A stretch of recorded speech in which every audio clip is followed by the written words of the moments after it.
Jangan ngotot minta sesuatu, tapi ketika diberikan nggak bisa syukurin. Itu yang bahaya nanti saat hisab. Nih rumah, kenapa disebut maskan? Tempat untuk tinggal. Tapi kata maskan dari kata sakinah. Sakinah itu sesuatu yang tenang, tentram. Ciptakan ketentraman di rumah, ciptakan ketenangan di rumah. Kalau sudah punya rumah, bikin suasana tenang di rumah. Jangan di rumah ribut terus. Di rumah berselisih terus. Kalau Anda di rumah tiap hari ribut, artinya kurang syukur Anda kepada Allah. Orang yang nggak punya rumah, belum dapat amanah rumah, masih ngontrak, ada yang numpang tinggal, dia hidupnya tenang. Masa Anda yang dikasih nggak tenang?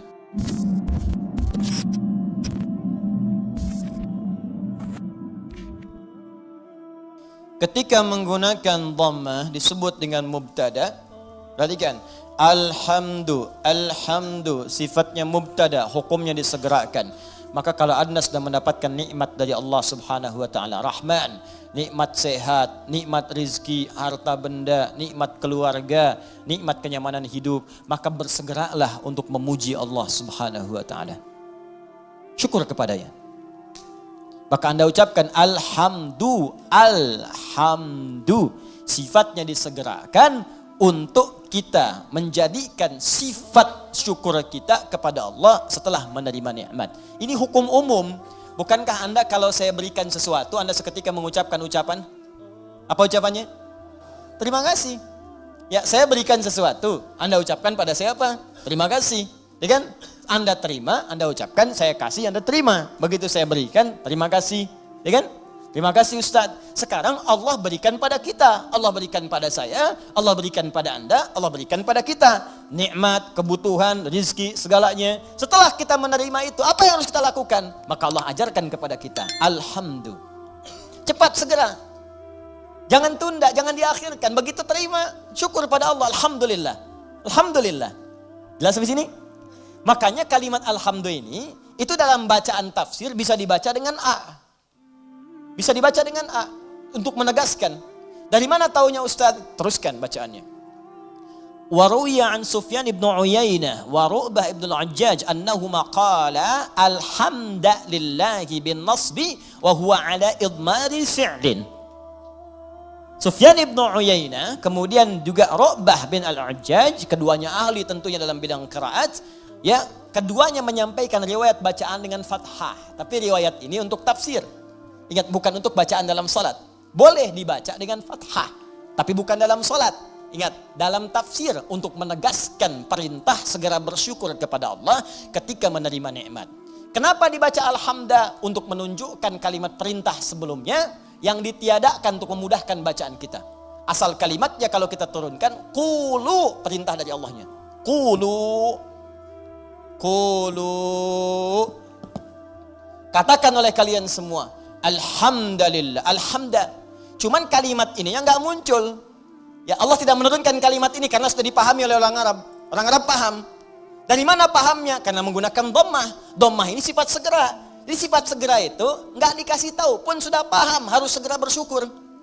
Cuman kita ini yang bukan orang Arab kadang nggak ngerti kenapa mesti dhammah. Maka dijelaskan oleh dua ulama tadi. Kenapa pakai dhammah? Karena asal perintah itu untuk bersyukur sifatnya perintah. Kalau mau dimunculkan dalam tafsir ada kalimat sebelumnya qulu. Kalau dapat anugerah dari Allah cepat minimal katakan, cepat syukuri. Kalau orang Arab gak perlu itu lagi. Makanya ketika Quran diturunkan dengan bahasa Arab tidak menggunakan kata qulu lagi. Saking pahamnya orang Arab dengan itu. Cukup dengan kalimat alhamdulillahi rabbil alamin. Paham? Maka kalimat yang pertama, ini perintah dari Allah Subhanahu wa taala.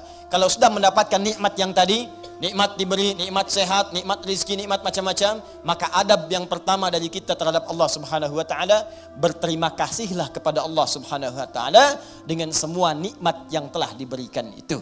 Kalimat pertama yang kita ucapkan, segera bersyukur kepada Allah dengan kalimat alhamdulillahi rabbil alamin. Maka kalau ada sesuatu kita dapatkan, adab yang pertama, saya tulis ya, adabnya nanti ada 3. 1, ucapkan kalimat tahmid. Awas, nanti ada kaitan nih dengan penambahan nikmat. Anak lulus ujian, alhamdulillahi rabbil alamin. Ya, proyek dapat, alhamdulillahi rabbil alamin. Ya, dapat tempat pertama, alhamdulillahirabbil-alamin. Dagangan habis di luar dagangan habis, alhamdulillahirabbil-alamin. Ya. Ya, ta'lim lancar, alhamdulillahirabbil-alamin. Dapat traktiran teman, alhamdulillahirabbil-alamin. Dapat tumpangan pulang, alhamdulillahirabbil-alamin. Alhamdulillah. Adab yang pertama. Jadi sudah adab, antum aja manusia ngasih langsung terima kasih. Masa Allah ngasih tiap hari kita ucapkan gak ucapkan alhamdulillah. Itu adab pertama. Awas hati-hati, nanti kalimat ini ringan diucapkan tapi dampaknya besar. Kita akan lihat nanti korelasi dengan ayat yang selanjutnya. Pelan-pelan sebentar di sini. Paham sampai sini?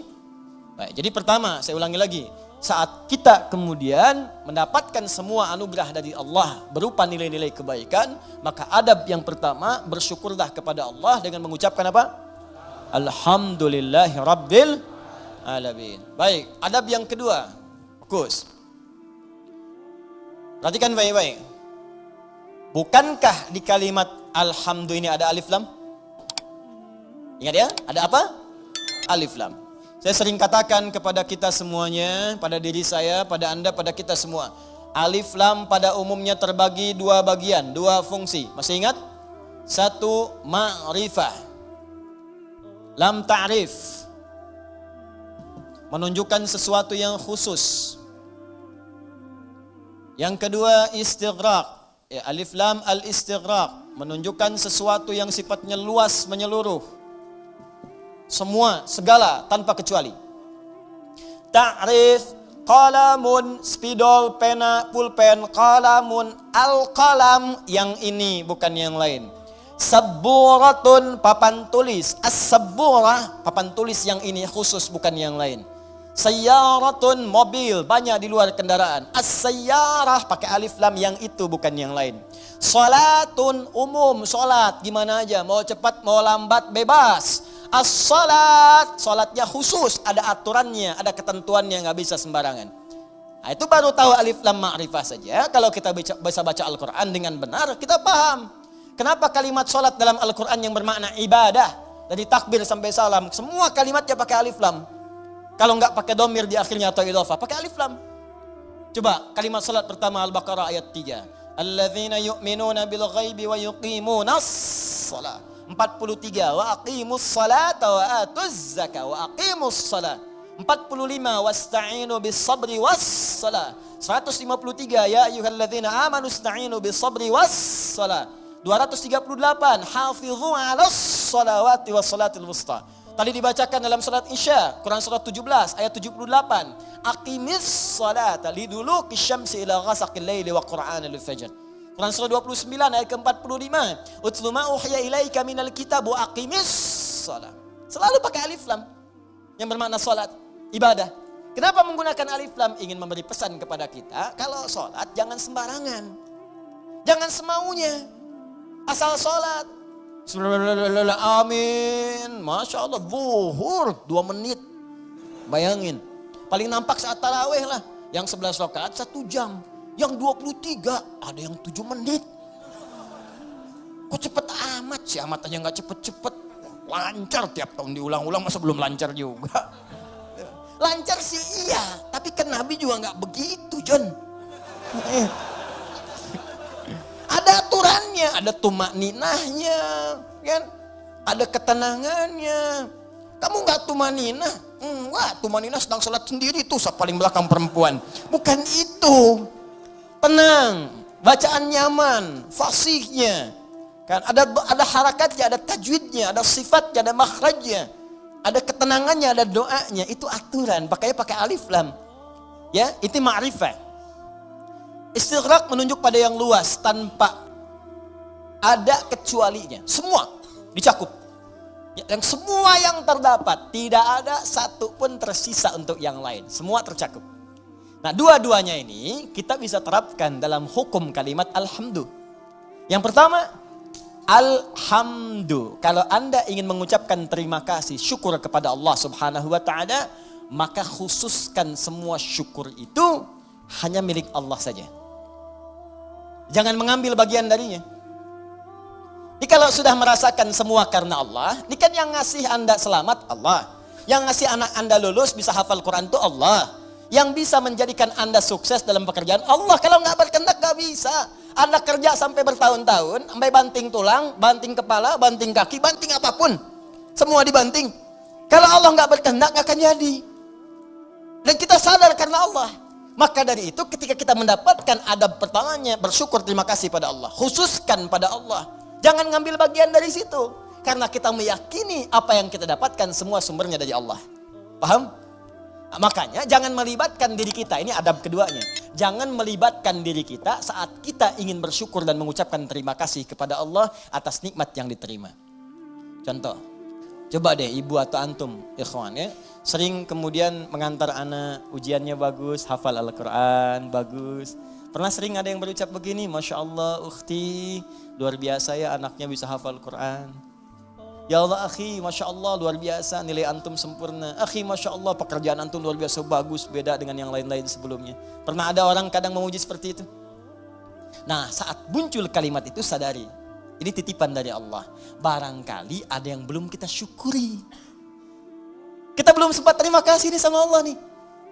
Atau diuji, sadar nggak bahwa itu tuh pemberian Allah. Kalau Allah berkehendak bukan anak kita yang hafal, anak orang lain. Cuma dititipkan pada anak kita untuk menguji apakah kita ini mampu nggak bersyukur kepada Allah. Mampu nggak menyerahkan urusan kita kepada Allah. Sadar nggak bahwa Allah yang kasih.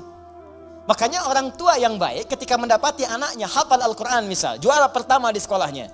Dipuji oleh orang lain, gurunya bahkan mengatakan, ibu Masya Allah anaknya luar biasa, pintar, cepat pahamnya. Alhamdulillahirrabbilalamin. Ini semua karunia Allah subhanahu wa ta'ala. Adab pertama.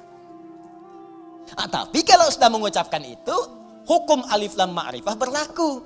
Khususkan hanya pada Allah, kita jangan ngambil bagian dari situ. Kalau ngambil bagiannya, maka berkurang sifat pujiannya. Ibu Masya Allah anaknya luar biasa bu, cepat pahamnya. Hafalan Qurannya sempurna. Yang lain 2 tahun, dia 2 bulan dah hafal. Masya Allah. Alhamdulillahirrabbilalamin. Semua karena Allah subhanahu wa ta'ala. Ya memang saya juga tiap hari sih ngasih. Saya dampingi, terus malam didoain. Cek tahajud, sujud. Kalau cek mau bisa begitu. Habis tuh. Jelas ya? Jadi jangan ambil bagian dari situ. Jadi kalau sudah al pakai alif lam nggak ada walaupun meskipun walau demikian itu hilang. Ya ada ikhwan misalnya kadar Allah sakit di rumah sakit. Hari pertama udah lebih baik. Ditanya sering lupa nih kalimat begini. Gimana akhi? Alhamdulillah lebih baik ya walaupun udah nggak usah. Ya walaupun sedikit lagi udah nggak usah pakai walaupun meskipun walaupun walau demikian itu udah hilang. Karena udah ada alif lam. Jelas ya? Udah ada alif lam. Ini tuh kayak sederhana beneran deh. Bener saya serius. Ya ba satu huruf cuman maknanya dalam. Alif lam. Ya alif lam cuman al dibacanya. Tiap hari al itu banyak. Tapi yang ini tuh beda. Beda dengan yang lain. Anda boleh gunakan al pada yang lain. Tapi al melekat pada alhamdulillah beda. Lain dengan al pukat, lain dengan al kalin. Lain dengan al yang lainnya. Beda. Jadi al di sini khusus. Ketika disebutkan al di sini. Lekatkan semuanya karena Allah. Gak usah campuri pakai yang lain-lain. Makanya setan itu sering menggerakkan di hati kita pada sisi nafsu. Supaya itu dikurangi. Jadi nilai pahalanya berkurang. Bukan cuma nilai pahala, nanti saya sebutkan kalimat yang lainnya. Begitu nanti yang ini sempurna, turun nanti pernyataan dari Allah subhanahu wa ta'ala. Begitu benar, akan datang lagi yang lebih besar dibanding yang sebelumnya. Datang, meningkat lagi, meningkat lagi, meningkat lagi. Ini yang paling dahsyat. Tapi hukum yang kedua ini mesti berlaku. Jadi begitu ada pujian, ada apapun, ucapkan apa?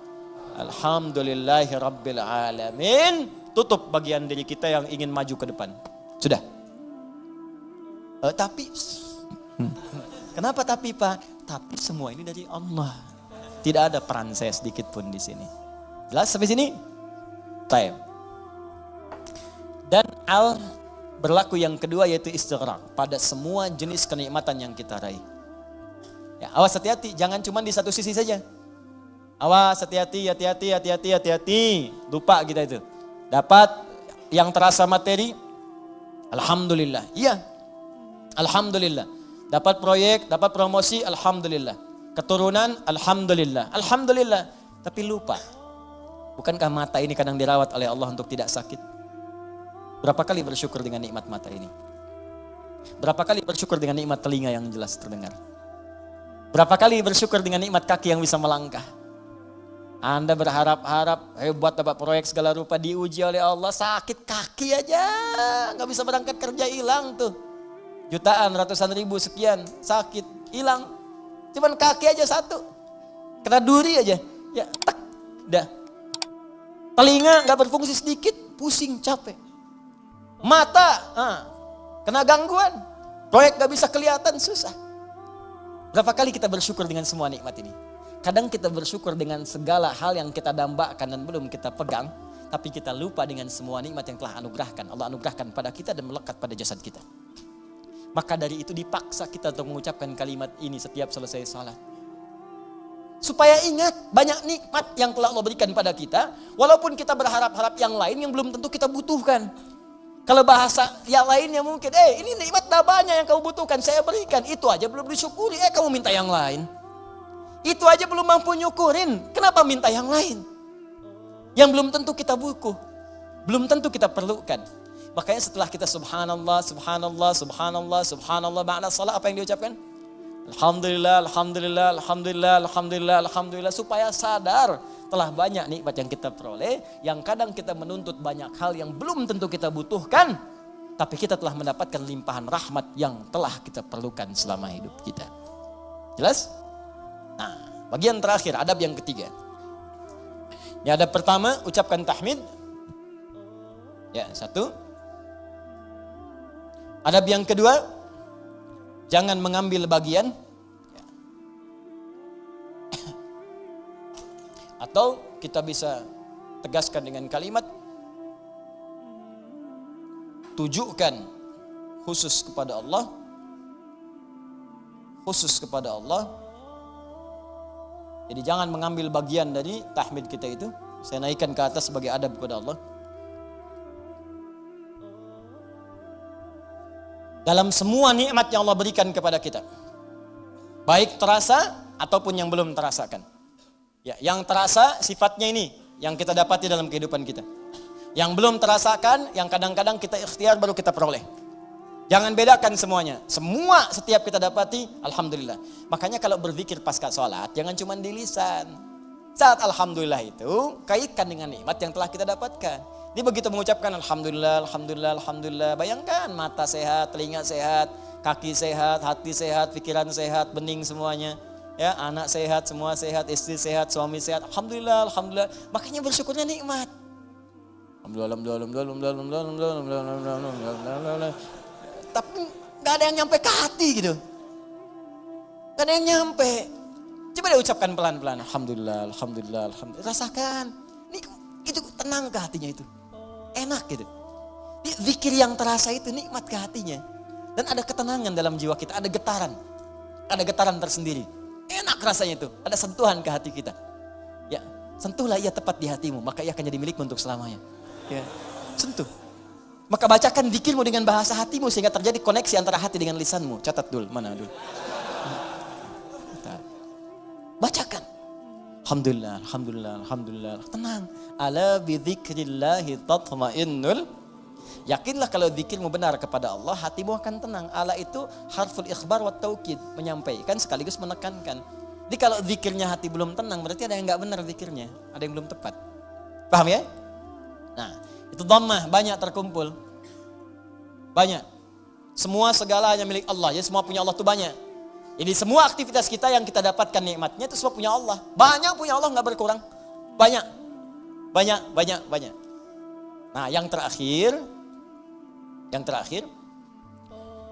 Ingat baik-baik, kalimat alhamdulillah itu mengandung makna syukur. Syukur. Ya, kalau manusia berterima kasih, kalau kepada Allah kita bersyukur. Baik. Apa artinya syukur? Ya, syukur itu kalau mau dicatat boleh, kalau mau didengar, dihafalkan atau disimak kembali pun tidak ada masalah, yang penting paham. Paham maksudnya. Syukur itu ungkapan rasa terima kasih, ungkapan rasa terima kasih dan bahagia, ungkapan rasa terima kasih dan bahagia atas nikmat yang diperoleh,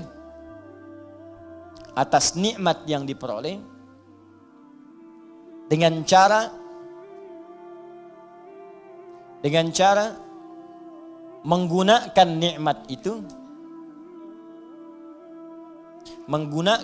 nikmat itu sesuai dengan ketentuan yang telah Allah tetapkan. Sesuai dengan ketentuan yang telah Allah tetapkan. Sesuai dengan ketentuan yang telah Allah tetapkan. Sudah? Baik. Ungkapan terima kasih atau bahagia atas nikmat yang diperoleh dengan cara menggunakan nikmat itu sesuai dengan ketentuan yang telah Allah tetapkan. Baik. Awas, ini kalimat singkat tapi isinya padat dan akan sangat berdampak dengan kuantitas. Ya, peningkatan nikmat setelahnya yang akan kita peroleh dari Allah Subhanahu wa taala. Kalau syukurnya benar, maka nanti limpahan nikmat berikutnya akan semakin bertambah. Perhatikan baik-baik. Awas, ini bagian ketiga ini yang sering gagal. Di syukur ini, adab pertamanya alhamdulillah, betul. Begitu menerima, alhamdulillah. Adab keduanya, tujukan semua karena Allah. Tapi di adab yang ketiga, ini yang paling penting dan tidak sedikit orang gagal di sini. Jangan cukupkan syukur pada kalimat alhamdulillah. Tapi optimalkan nikmat yang diraih itu sesuai fungsinya yang telah Allah tetapkan. Misal, Allah kasih pada kita nikmat sehat di mata, melihat jelas. Kita bisa bedakan objek, ini laki-laki, ini perempuan. Ini peci putih, ini peci yang hijau. Ini peci biru, ini peci yang hitam. Bahkan yang paling nikmat, paling besar, kita bisa membedakan nikmat hak dan batil. Nikmat halal dan haram. Ini halal, itu haram. Baik, ini hak, ini batil. Jujur itu hak, dusta itu batil. Mencari dengan yang benar itu hak, korupsi itu haram, batil. Itu nikmat luar biasa. Ini tayangan yang hak, ini yang batil. Baik, ketika kita dapatkan semua nikmat itu, maka syukuri. Maka cara mensyukurinya, tempatkan, gunakan mata ini, nikmat mata, untuk melihat sesuai dengan apa yang telah Allah tetapkan. Apa fungsi mata yang telah Allah tetapkan? Bukan sekadar melihat. Saya sering katakan, saya sering sampaikan, dalam Al-Quran, fungsi mata itu bukan sekadar melihat. Untuk manusia diikat dengan kalimat, melihat yang baik-baik.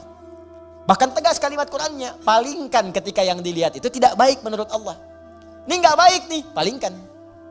Di mana ditemukannya? Di Quran surah ke-24, An-Nur. Ayat berapa Ustaz? Ayat 30 untuk laki-laki. Apakah perempuan ikut? Ikut, bahkan harus. Ayat 31-nya perempuan. Bahkan iman kita dipertaruhkan di situ. Qul lil mu'minina yaghuddu min absarihim. Katakan pada pria-pria yang masih merasa punya iman, kalau nggak punya iman, ya nggak masalah. Karena imannya nggak ada, maka nggak ada rem dalam dirinya. Karena iman nggak ada, maka nggak ada petunjuk pada hatinya. Di hati itu ada iman. Kata Allah, kalau hatinya ada iman, maka iman itu akan merambat ke seluruh anggota tubuhnya. Saat dia naik ke mata, yaghuddu min absarihim, maka imannya akan menunjukkan apa yang harus dilihat oleh matanya. Ketika yang dilihat itu tidak benar menurut imannya, maka dia akan palingkan dari pandangan itu. Nah, jadi kalau ingin mensyukuri nikmat mata, pakai mata ini untuk melihat yang benar-benar. Yang baik-baik menurut Allah.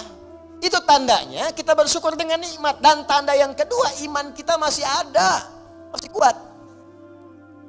Jadi kalau kita mengatakan alhamdulillah nikmat mata. Tapi mata dipakai pada yang tidak benar. Itu bukan syukur namanya. Apalagi pas diucapkan, pas dilihat yang gak benar. Gambar apa ini? Ini nih, gak benar nih gambar nih. Alhamdulillah. Nah, alhamdulillah, pandangan pertama, selanjutnya kan gak boleh. Kalimatul haq, yuradu bihal batil. Ya, kalimatnya benar, cuma ditempatkan di tempat yang salah. Paham? Nah, jadi coba cek deh. Katanya alhamdulillah, tapi mata masih dipakai pada yang tidak baik. Berapa kali Anda melihat gambar yang tidak tepat saat membuka status? Saat mengupdate status? Saat melihat browsing, searching, berita di internet. Saat membuka handphone, berapa kali iklan tampil. Kemudian mata kita bisa mengelak dengan cepat. Pindahkan pandangan. Itu baru satu. Belum telinga. Nikmat telinga, gunakan telinga sesuai dengan fungsi yang telah Allah tetapkan. Kata Allah, jangan dengar yang tidak baik. Ya ayyuhalladzina amanu, hai orang-orang masih merasa punya iman. La yaghtab ba'dukum ba'dha, jangan dengarkan gibah. Jangan bergibah, jangan dengarkan gibah. Jangan bikin acara gibah, jangan jadi pelaku gibah. Sekarang dikemas, jadi acara TV. Itu yang repot, gibah. Ya, bikin situ tulisan. Memang kadang-kadang gini, kalau maksiat itu jangan dikemas-kemas. Semakin dikemas kelihatannya semakin bagus. Dijualnya jadi menarik. Bikin aja title yang langsung tunjukkan pada tingkat maksiatnya. Ya. Jadi kalau ada tayangan-tayangan gosip langsung antum sebarkan berita, tayangan gibah. Gitu aja. Sebarin tuh ke yang lain, share. Tayangan gibah, terus turunkan ayat Quran di bawahnya. Khusus bagi orang Islam saja supaya nggak jadi tersangka nanti. Gampang. Udah. Paham ya? Nah, ini gitu aja nanti hilang sendiri. Ya, jadi dan jangan jadi pelakunya, katanya muslim tapi jadi pelaku gibah. Aneh. Jelas ya, iman kita dipertaruhkan di situ. Tuh, itu baru mata, ke telinga, belum ke lisan. Ya lisan pakai untuk apa? Bicara yang benar. Makanya Nabi itu mengikat dua saja. Maaf, man kana yu'minu, iman lagi tuh. Man kana yu'minu billahi wal yaumil akhir falyaqul khairan aw liyasmut. Siapa yang masih merasa beriman pada Allah dan hari akhir. Kenapa ada hari akhir? Menunjukkan hisab. Dihisab. Wafat dihisab. Itu penegas tuh. Jadi kalau melanggar ketentuan ini, maaf berarti iman bermasalah. Yang kedua merasa ringan saat dihisab. Falyaqul khairan, katakan yang baik-baik. Jadi kalau masih punya iman, yang enggak baik itu akan dikatakan. Apa yang enggak baik? Banyak, dusta. Wailulil mukadzibin, celaka para pendusta. Dusta itu enggak baik. Kalau dusta akan celaka. Gibah, ya celaan, makian, perselisihan, enggak baik. Makanya kalau Anda rajin ikut taklim tapi rajin berselisih, ada yang aneh tuh. Aneh. Katanya taklim, katanya mendekat pada Al-Quran, katanya ingin praktekkan Al-Quran, tapi melanggar isi Quran, aneh. Aneh. Anda belajar di mana? Quran mana yang Anda praktekkan? Hah? Mana iman Anda? Taklim itu menguatkan iman, bukan melanggar iman. Itu poinnya. Jadi kalau Anda dekat dengan Allah, itu semua tubuh kita akan dijaga. Lurus pada nilai-nilai kemuliaan. Jelas sampai sini? Itu teman-teman, itu baru tubuh kita. Belum yang lain. Ini saya tanya pada Anda. Ya, mulai dari pakaian, alas kaki, rumah, ya, kendaraan. Pertanyaan saya, berapa nikmat yang telah kita peroleh, yang telah kita gunakan sesuai fungsi yang telah Allah tetapkan kepada kita. Makanya pelajari dulu sebelum meminta kepada Allah. Ya Allah, berikan aku anugerah rumah. Apa fungsi rumah menurut Allah dan Rasulnya? Turunkan. Ada fungsi rumah untuk berzikir, fungsi rumah sebagai naungan. Fungsi rumah itu ada 3-4 dalam Al-Quran. Ada manzil, kenapa rumah disebut dengan manzil? Ada bait, kenapa disebut dengan bait? Ada dar, kenapa disebut dengan dar? Ada maskan, kenapa disebut dengan maskan? Ada di situ turunannya, pelajarin dulu. Jangan ngotot minta sesuatu, tapi ketika diberikan gak bisa syukurin. Itu yang bahaya nanti saat hisab. Nih rumah, kenapa disebut maskan? Tempat untuk tinggal. Tapi kata maskan dari kata sakinah. Sakinah itu sesuatu yang tenang, tentram. Ciptakan ketentraman di rumah, ciptakan ketenangan di rumah. Kalau sudah punya rumah, bikin suasana tenang di rumah. Jangan di rumah ribut terus. Di rumah berselisih terus. Kalau Anda di rumah tiap hari ribut, artinya kurang syukur Anda kepada Allah. Orang yang gak punya rumah, belum dapat amanah rumah, masih ngontrak. Ada yang numpang tinggal, dia hidupnya tenang. Masa Anda yang dikasih gak tenang? Padahal tempatnya disebut maskan, tempat untuk tenang. Ustadz, kenapa saya gak tenang? Karena Anda gak belajar turunan dari maskan. Maskan itu sifatnya sakinah. Sakinah itu dibawa ke rumah tangga. Ayatnya Quran 30, surah 30 ayat 21. Pelajari ayatnya.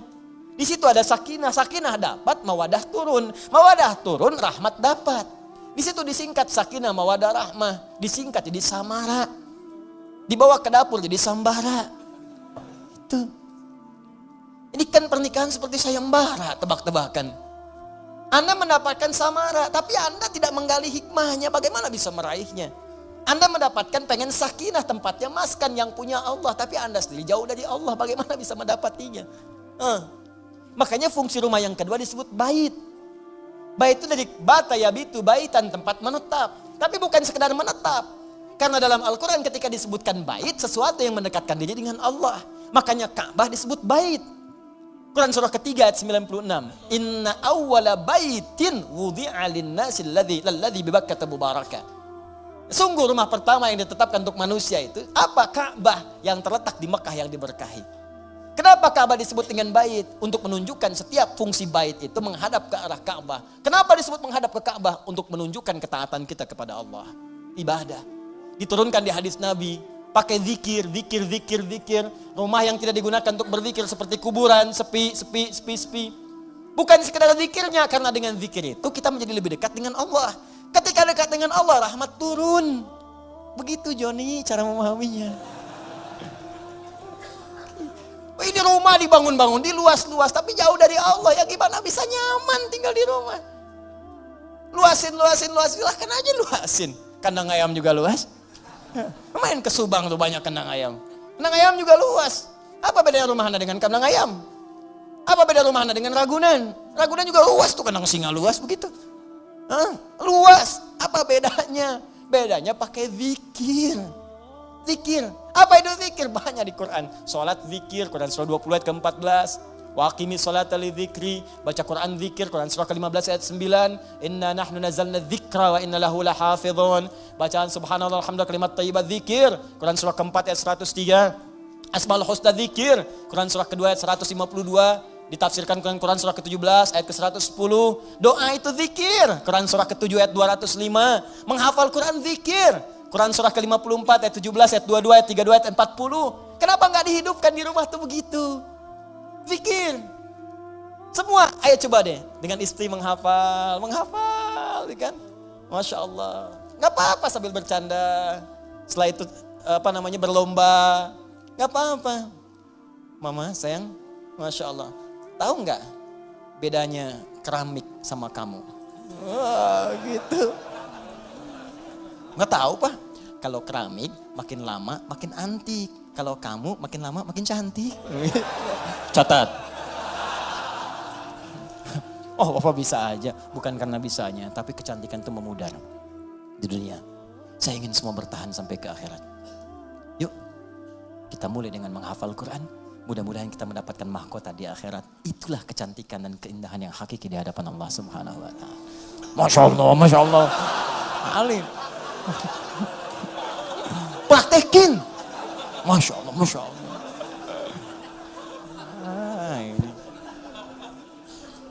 Paham? Dibikin status.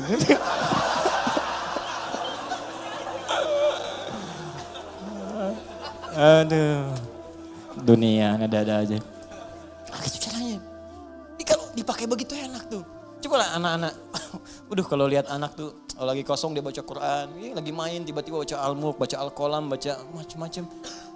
Itu indah pokoknya deh. Antum lagi pulang lagi capek tiba-tiba anak dalam mainnya dia baca tuh. Amma yatasalun, lagi main aja, main sepedaan, main apa gitu. Hidup tuh suasana rumah. Pakai trigger dulu, ya, kayak speaker aktif atau apa gitu kan. Ya, kemudian pasangkan 24 jam putar. Jadi suasananya terbawa. Antum belum baca nggak apa-apa, mulai pasang dulu aja speaker aktifnya. 24 jam isi, nggak apa-apa muter. Dan biasakan ya anak-anak begitu. Ya, saya berusaha mencoba. Ya, setelah itu kita berbagi dan itu dampaknya besar. Ya, saya praktekkan dulu sendiri, saya coba dulu pada anak-anak tuh dekatkan dengan Quran. Terus beli mic-an, dia bicara dengan Quran. Quran itu karena biasa Quran, makanya ketika dikasih mic pun bukan nyanyi, kasih Quran. Ya, nyampe dibawa ke mall. Begitu ke mall lihat tuh ada mic yang standing itu berdiri. Ya, Masya Allah. Orang kan biasa pakai buat karaoke, tulisannya karaoke. Dia cobain di mall. Ya, wailul likulli humadzatil lumazah.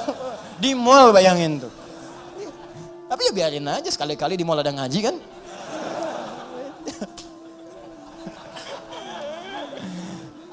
Tapi ya begitu gitu. Itulah nikmat, itulah syukur. Syukur itu butuh realisasi, bukan cuma ucapan. Alhamdulillah rumah kita besar, syukur aja silakan undang bagi dengan tetangga, alhamdulillah. Tapi buktikan, jangan setelah undang tetangga segala rupa, lupa lagi dengan Allah. Tuh kalau digali banyak, ada maskan, ada bait, ada dar, ada manzil nazala, turun, manzil tempat menurunkan. Apa yang diturunkan situ? Turunkan keturunan. Makanya jangan pernah bermaksiat di luar rumah. Setelah berumah tangga ada rumah, lakukan semua hubungan di dalam rumah. Jangan maksiat di luar rumah. Ya, yang kedua menurunkan kasih sayang, menurunkan segala rahmat, menurunkan segala perhatian. Di situ berikan pada anak, pada setiap yang ada di rumah dan sebagainya. Itu baru satu.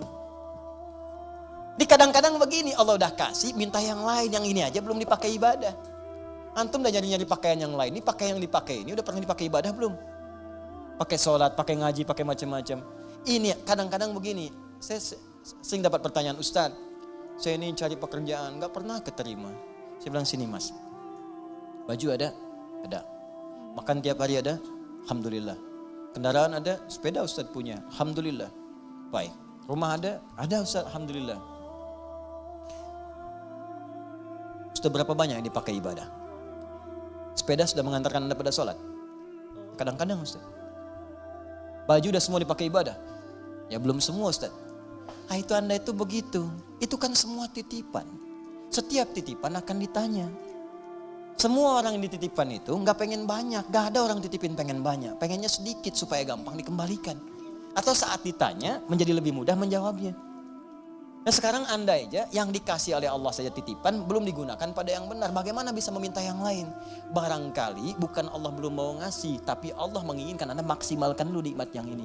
Kalau sudah semua maksimal, jangankan Anda minta. Belum minta pun Allah bisa kirimkan yang lain. Itu poinnya. Mudah bagi Allah. Karena Allah mampu menguasai semua alam. Jangankan pengen pekerjaan, semua alam pengen dikasihkan. Jangankan menguasai, merawat semuanya, memberikan semuanya, ngasih, memberikan, merawat, mencukupkan, semua diberikan. Sifat yang memberikan, merawat, memenuhi semuanya tanpa kecuali dalam bahasa Arab disebut dengan rububiyah. Yang memilikinya disebut dengan Rabb. Karena itu kata Rabb secara tunggal, kalau tidak dilekatkan dengan kalimat lain, itu artinya nggak boleh diberikan kecuali hanya pada Allah saja. Rabb. Awas hati-hati, Rabb. Nggak boleh manusia diberi nama dengan Rabb. Rabb. Kecuali disambung dengan yang lain. Robbie Williams. Misalkan. Nah, atau misalnya Muhammad Rabbi.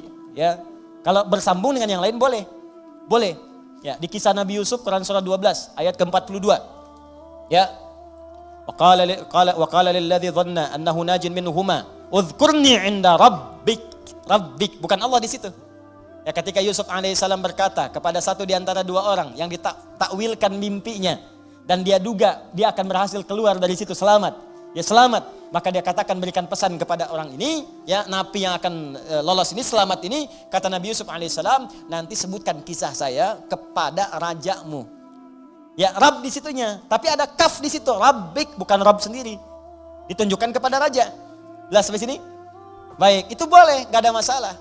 Nah, tapi ingat sifat Rabb, kalaupun dilekatkan dengan kalimat lain, itu tidak hanya menunjuk pada aspek kepemimpinan, tapi ada perawatan dan maslahat di dalamnya. Yuk kita baca sedikit tafsirnya. War-rabbu huwal malikul mutasarrif wa yutlaqu fil lughati ala as-sayyid wa ala al-mutasarrif lil islah wa kullu dhalika sahihun fi haqqillahi ta'ala. Kata Rabb itu hanya milik Allah Subhanahu wa taala. Bermakna malik yang memiliki segalanya. Mutasarrif yang berkehendak untuk menggunakan pada apapun yang dikehendakinya pada semua yang dimilikinya. Terserah Allah. Terserah Allah. Nih, maaf ya. Maaf sekali lagi, maaf. Ini tangan punya siapa? Ya Allah. Nah, mata punya siapa? Ya Allah. Telinga punya siapa? Nah, karena punya Allah, terserah Allah, ya Allah yang punya. Iya kan? Sekarang yang punya nitipin ke kita supaya kita pakai. Makanya kita katakan inna lillah, kita itu punya Allah. Inna lillahi, kita semua punya Allah. Wa inna ilaihi raji'un. Karena kita punya Allah, besok lusa kita pulang kepada Allah. Karena kita punya Allah, mata punya Allah, telinga punya Allah, tangan punya Allah, terserah Allah. Maka Allah bikin aturan. Karena kamu punya saya yang ciptakan. Nih cara menggunakan semua jasad dalam tubuhmu. Pakai sesuai petunjuk pemiliknya. Tangan gunakan begini, mata gunakan begini. Makanya kalau tangan dipakai maksiat, Allah marah yang punya. Wasariqu wasariqatu faqtu aydiyahuma, kata Allah, tangan, saya kan suruh gunakan yang baik. Kenapa dipakai mencuri? Daripada pakai mencuri, potong aja tangannya. Yang punya marah. Saya punya motor saya titipkan pada Anda. Saya bilang pakai motor ya, pakai yang baik-baik buat taklim, buat cari nafkah. Anda pakai motor buat maksiat, rampok orang pakai motor itu. Saya marah nggak? Marah. Motor Anda tabrak-tabrakin, bemper pengok, spion hilang, itu kan? Semua habis. Marah nggak saya? Marah. Ini tubuh kita punya Allah dipakai maksiat, ya wajar Allah marah. Perangkat hidup punya Allah dipakai maksiat, wajar Allah marah. Malikul mutasarrif. Makanya kata yang memiliki dan mengatur semuanya sesuai dengan kehendaknya itu Rabb namanya. Kalau kalimat itu diambil untuk sifat keteladanan kepada makhluk misal manusia, maka tambahkan kalimat lain. Rabbul Bait yang merawat rumah. Ya, Rabbud Daulah yang merawat pemerintahan. Kenapa disebut Rabb? Supaya dengan perawatan itu memberikan maslahat. Makanya para pemimpin baik di rumah tangga ataupun aspek yang lebih luas lagi, kalau dia memimpin tapi tidak mengarahkan pada yang lebih baik, besar pertanggungjawabannya di hadapan Allah Subhanahu wa taala. Tinggi itu. Awas, hati-hati. Hati-hati. Dan itu berat di hadapan Allah Subhanahu wa taala. Nah, kita tutup kalimatnya, Alhamdulillahi Rabbil Alamin. Kata Allah, kenapa menggunakan kata Rabb? Rabb itu sifat memberi tanpa batas, sifat merawat dengan sempurna. Kalau engkau bersyukur kepadaku, menggunakan semua nikmat yang telah aku berikan sesuai dengan perintahku dan fungsinya, maka aku akan tambahkan lagi bagi kalian. Tambahkan lagi. Dan aku akan rawat kalian beserta nikmat-nikmat itu, sehingga semua nikmat terpakai dalam hidup kalian. Itu yang disebut dengan berkah.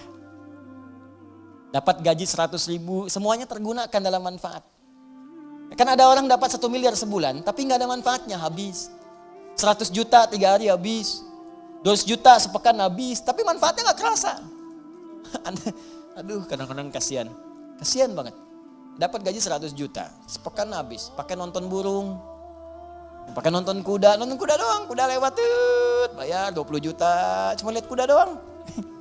Masya Allah, pakai ini, pakai itu. Jalan sini, dia sini nggak menikmati. Kalau berkah nggak apa-apa, makin banyak makin berkah. Banyak beri orang lagi, sedekah lagi, berkah nggak apa-apa. Ya, pilih mana? Sedikit tapi berkah atau banyak tapi berkah? Banyak tapi berkah. Banyak berkah. Ya berangkat umrah, berangkat haji, sedekah, infak, ini banyak berkah, banyak. Alhamdulillah, nggak apa-apa. Tapi sering terjadi banyak dikumpul-kumpul, dia sendiri nggak merasakan itu. Dan yang paling dahsyat itu kadang berkelahi dengan orang yang dipegang aja di tabungannya belum habis. Itu sekarang banyak orang aneh itu, banyak orang aneh. Beneran, serius saya. Banyak orang aneh. Kalau Anda cek kekayaannya luar biasa, miliaran, triliunan dan sebagainya. Tapi masih mengharapkan yang lain, itu aja belum kepake buat dia. Bawa uang aja 1 miliar, masuk ke restoran, makan, mau makan apa situ? Itu aja belum habis. Sudah pengen makan aspal, makan hutan, makan ini, makan itu. Allahu Akbar. Apa yang mau dimakan? Kasihan saya. Kasihan bener. Hidupnya kasihan, dikumpul-kumpul kepake enggak. Mati aja, udah. Udah selesai itu. Jadi cuma mewariskan masalah. Dan kalau enggak berkah, celaka begitu dia meninggal. Orang rebutan, anak cucunya rebutan. Saling tembak, saling bunuh, meninggal. Gak ada yang dapet. Kan sering saya bilang kayak 2 orang rebutan mobil, dua-duanya meninggal. Mobilnya cuma ketawa. Paham ya? Nah, maka kalau kita benar menggunakannya, Rabb, sifat rububiyah itu muncul. Allah akan merawat. Maksudnya menjadikan semua nikmat yang Allah berikan pada kita berkah. Kepake semua. Kepake, ada manfaatnya. Berkah itu ziyadatul khair, nilai kebaikannya bertambah. Nah, kemudian sifat Allah untuk memberikan tambahan itu dialihkan, diuraikan pada kita dengan melimpah. Tambah. Kata Allah, jangankan rumahmu yang kecil itu, semua alam saja tanpa batas saya bisa rawat. Jangankan kau minta yang sedikit, minta semua alam pun aku berikan karena aku Rabbul Alamin. Karena itu sifat lillah, alhamdulillahi, hi harakatnya. Kemudian sifat yang kedua ikut Rabbi, bukan Rabbu, Rabbi i-nya menunjuk kepada Allah tadi. Seperti Bismillahirrahmani. Ya, Rahmani i ke Allah. Maka Rabbi ke Allah, Rabbil Alamina. Kata Allah, akulah Tuhan yang merawat, yang menguasai semua alam. Alam saja sudah jamak bentuknya. Alam, jamak. Alamin, jam'ul jamak. Jamak dari semua jamak. Jadi kalau ada yang banyak, semua yang banyak itu aku kuasai, kata Allah. Manusia sedikit. Kalau kau mau minta, aku berikan. Apa yang kamu inginkan? Kalau kamu ingin aku rawat. Jangankan kamu, semua alam aja aku rawat, apalagi cuman kamu. Jelas ya? Nah, maka dari itu, pada ayat yang ketiganya, Allah turunkan kemudian ayat yang sangat indah untuk menerapkan kaidah di ayat yang kedua ini. Perhatikan baik-baik. Kalau Anda benar-benar bersyukur kepadaku, kata Allah, menggunakan nikmat dengan baik, sesuai peruntukanku, aku akan tambahkan kepadamu, aku akan rawat nikmatmu, bahkan apapun yang kamu minta, walaupun sepenuh alam, aku akan berikan jika engkau itu butuhkan. Karena aku penguasa, pemilik, dan pengatur semua alam tanpa kecuali. Maka turun Quran surah ke-14 ayat ke-7 di kaidah ini. La in syakartum la azidannakum. Kalau engkau bersyukur kepadaku, la azidannakum, maka aku akan tambahkan kepadamu. Masih ingat teman-teman sekalian? Kalimat alhamdulillahirrabbilalamin, bukankah kalimat syukur? Syukur atas apa? Nikmat yang kita peroleh. Di mana nikmatnya? Di kalimat ayat pertama. Bismillahirrahman. Rahman nikmat dunia.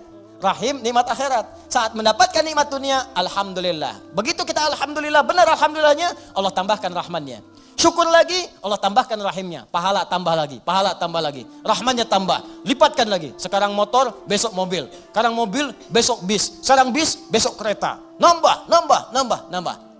Karena itu ketika Anda alhamdulillahirrabbilalamin, maka rahman dan rahim Allah akan tambahkan. Rahman dunia, rahim dalam urusan akhirat.